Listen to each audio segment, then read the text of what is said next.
This is the Chad and Cheese Podcast, and we are back with Adam Godson, GM of Paradox. I'm sure you're familiar with the case against Eightfold about basically unveiling what is the algorithm, why, just similar to a credit check. I didn't get the loan, exactly why, and creating transparency around that.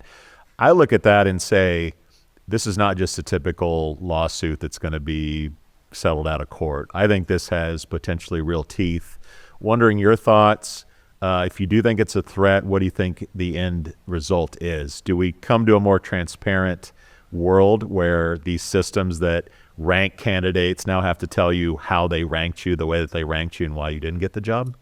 Yeah, I think broadly speaking, transparency is a good thing in this, and that helpful regulation can help clarify the next era for AI in HR specifically. Mm-hmm. So while some people would like to think, regulation is inherently bad. Yeah. I think inherent regulation can be really good for us to be able to understand what those look like. Yeah. I think it would be helpful to have that not happen at the state, city, and local level. So if there are a million regulations rather than some rational number. But look, the way this is going to play out is some level of inevitability of people are going to use AI to help reduce friction in labor markets, to be able to help companies find talent, help talent find companies. Mm-hmm. And I think our job as practitioners who are helping in this industry is to understand how we can make this fair, transparent, compliant with sort of human rights and the rights of people. It's not online shopping.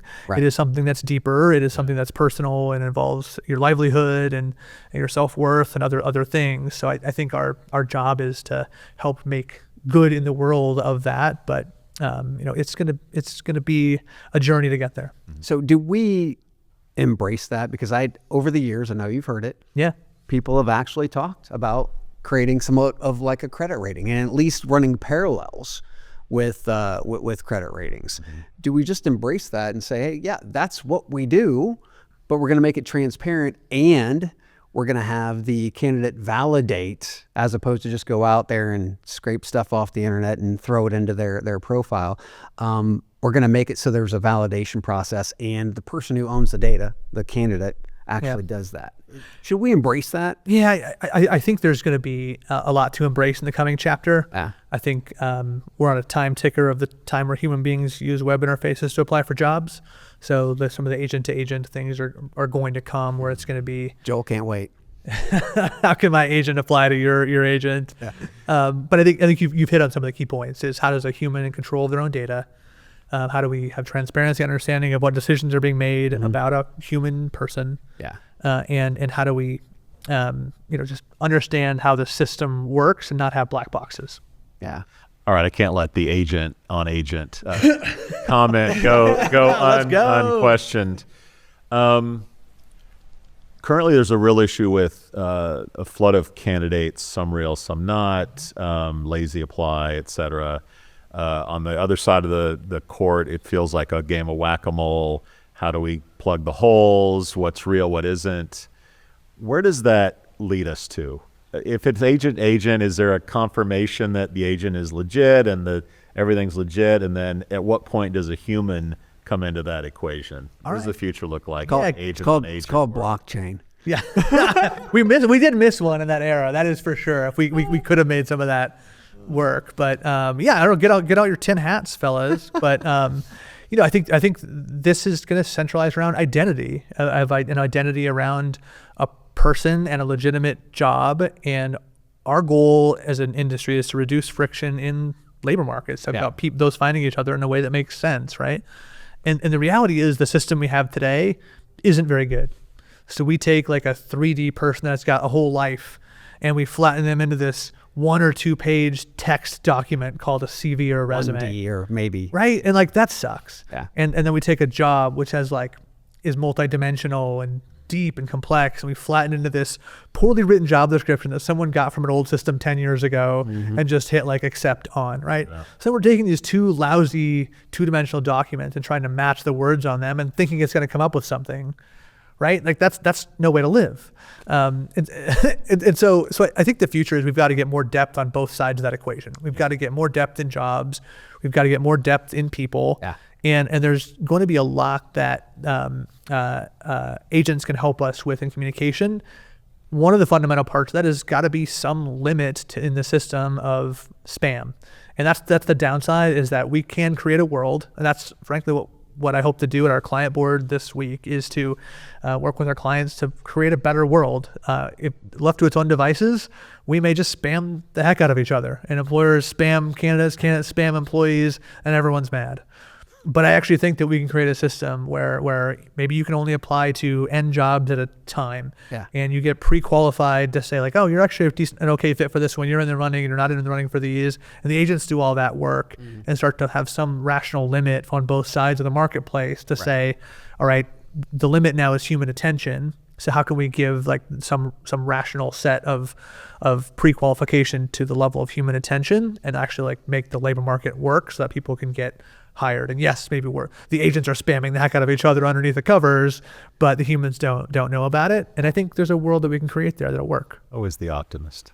Oh, he has to be. Yeah. Always the optimist. So I remember back in the olden days, with Taleo, when they had their universal resume. Yeah. Remember?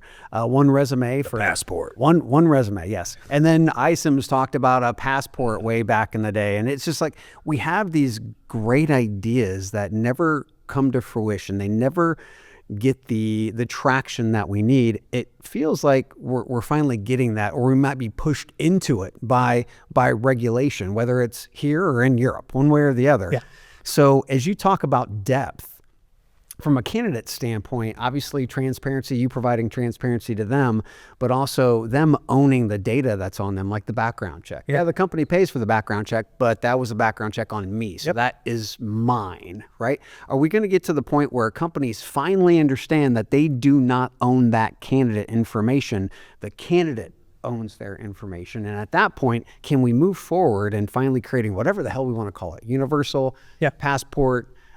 Are we finally going to get there? I think what you said about push is right. Yeah. And we're starting to see some of that in certain parts of the world. So like Singapore has SingPass, Estonia, UAE has sort of a centralized identity system. So I think as WorldCoin is trying to, we'll scan your iris and confirm that you're a human.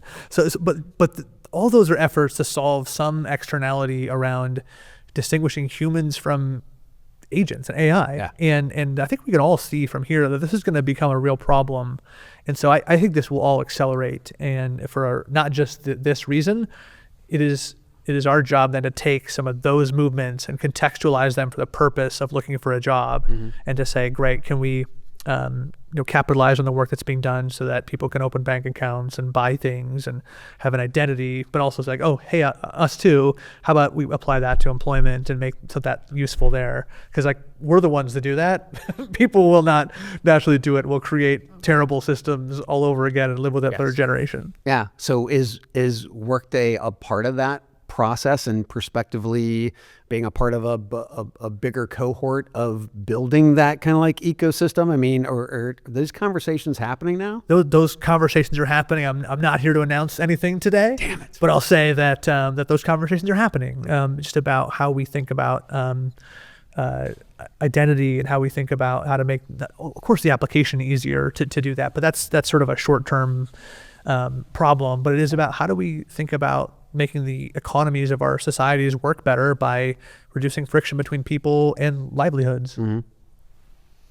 If you were to create a keyword cloud of our podcast in the last year, one of the biggest words would be layoffs. Oh. I'll admit that I'm sort of undecided on where this goes. AI is taking all the jobs. We overhired in COVID, and now we're just correcting. The Fed interest rates are why people are laying off. I can literally listen to a handful of reasons and think, okay, that makes sense. But I want to know from your standpoint, explain the layoffs to me that are going on. What is to blame? I think it's all those things in some fashion. And I think AI will have a meaningful impact on changing employment. And just like any technology that's been invented, we fought full wars over the loom being invented. If you were, well, you don't always remember, but I was not around. But technology has changes, and it makes massive impact in society. And so I think some of it is the reskilling that needs to happen of people that are impacted by AI versus the needs that companies have for inventing new things with AI creates challenges. So if I could put words in your mouth, and correct me if you don't want me to put anything in your mouth. Short term, yes, Fed rates have a big impact. We did overhire for COVID, and that's course correcting. But when we look back 5 years from now, we will say AI has had the greatest impact on jobs. And maybe not taking away jobs, but creating new jobs and reframing what maybe recruiting was 5 years ago. Recruiting is a different skill set today. Is that kind of what I'm hearing you say, or no? Yes, and Okay. I think All right. and if you take the recruiting example, I do think recruiting is changing, and it is going away from I think some of the delivery things, clicking buttons in systems, and going towards people that are doing system design and developing of systems. I was in a room full of TA leaders a couple weeks ago and said, how many people have a recruiting operations function? Every hand in the room goes up. And 3 years ago, that was not the case. Yeah. It was not that. And sort of we get this split between recruiting operations and people that are designing the functions, or using technology, they're using AI to automate, to make it more efficient. But then also you've got your recruiters that are talking to candidates, convincing them to join. Like AI can't do that. AI is not going to get you to move across the country, to relocate your family and those things. Like only a person can do that. What you get rid of is the people that wish they were talking to candidates but are clicking buttons in the system. Yeah. And that's a good thing. Yeah. What didn't we ask you that you wished we had? I don't know. It's probably time for beer. And with that, this has been the Chad and Cheese Podcast. I'm Joel. He's Chad. He's Adam Godson, GM at Workday. We out.